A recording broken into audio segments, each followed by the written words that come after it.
The Los Angeles Rams saw their season come to an end Sunday. Quarterback Matthew Stafford threw for 374 yards and 3 touchdowns. Not enough, though, to outduel Sam Darnold as the Rams lost to the Seahawks 31-27 in the NFC Championship game. Stafford and Sean McVay were asked about Stafford's future after the game. Take a listen. Do you expect Matthew Stafford to be back next season? Yeah, if he still wants to play, what the hell kind of question is that? The answer, yeah. You have to ask him. We've been totally present. I know that if he wants to, he's still playing at a pretty damn good clip. He's the MVP of the league, and if he's not, I got respect for everybody else, but this guy played at a level that's just different. I can't generalize, 6 months of my life, 10 minutes after a loss. So appreciate the guys in this locker room a whole hell of a lot. Everybody that helped me, and helped our team be as successful as we were this year. And that's all I'll answer for you. I think those are fair responses, also fair questions, though. You don't know when you're going to have a chance to ask about Stafford and what's going to happen going forward. Where does this loss, though, leave Stafford's legacy, SA? Well, listen, I think he's one of the great quarterbacks to play in NFL history, one of the greatest passers we've ever seen. I believe all of this noise about him being a potential Hall of Famer. Please, he's already a Hall of Famer. This man's a champion, and he's one of the greatest passers of the football. And, what he's done over the last 2 games, over 800 yards passing. The points that he's put up over the last 2 games, 64 points in 2 weeks, in these 2 weeks in Week 16 in the NFC title game. You're talking about Stafford leading the Rams 64 points, 1,060 total yards, 831 passing yards, 6 touchdowns, not a single turnover, and 1 sack against the NFL's #1 scoring defense. This brother is something special, no doubt about it, in the 2 games that he's played against Seattle. And I don't want to hear anything. We all know, that Matthew Stafford, was great, because all of those years he spent in Detroit, you never once looked at it and said it was him. You always knew it was the organization. You always knew it was the pieces around him. It wasn't because of him. This brother was something special, always has been. And the minute he departed from Detroit to get to Los Angeles, he won a Super Bowl championship. Last year, in inclement weather and damn near blizzard against the Philadelphia Eagles, almost beat them. This year, what he did. He's the MVP. He's the MVP. There's no question about it. Sean McVay, I want to say this real quick.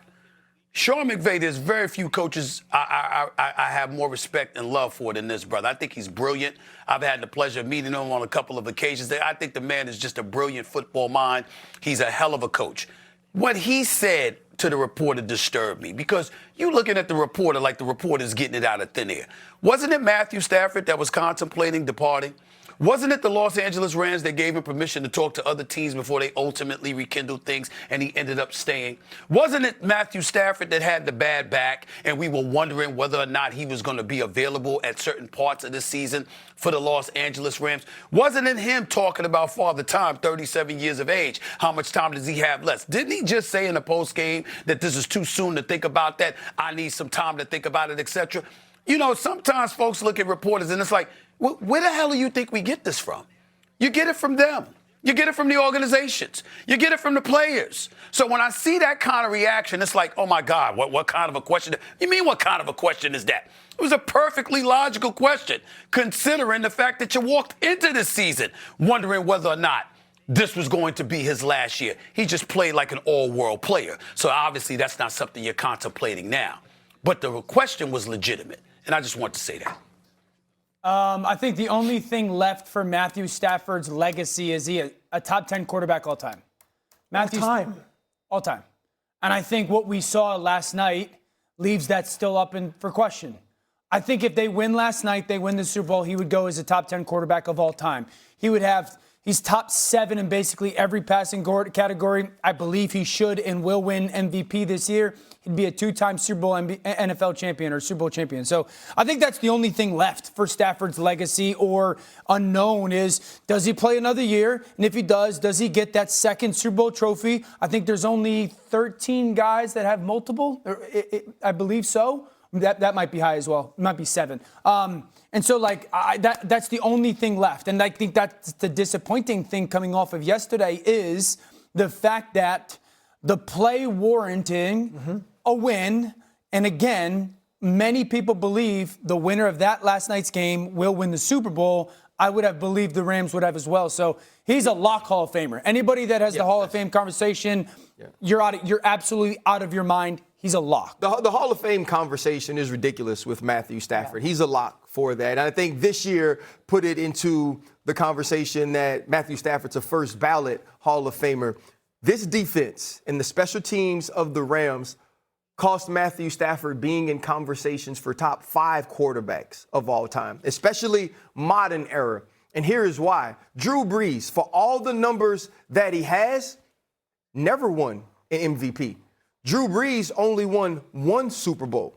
If Matthew Stafford wins the MVP this year, if he would have gotten an opportunity to go to the Super Bowl, which his play warranted, he's in the conversation for being a better quarterback than Drew Brees, and he's certainly a more talented quarterback than he is. John Elway, he won 1 MVP in 1987, right? He won Super Bowls late in his career. He won 2. Matthew Stafford would be in that conversation with John Elway. Steve Young only won 1 Super Bowl. And so there were so many conversations that changed around Matthew Stafford, even after spending so much time in Detroit, where we all recognized him as an all-time thrower of the football. Now it's leadership. Now it's ability to contribute to wins. Now it's carrying a team. And if they win this game, the actual numbers and accolades would have supported him being in the top 5, at least of the modern era conversation. I can't talk about Unitas and Graham and all those people. I don't know those people. But of the people I've seen, this is a conversation that I was hesitant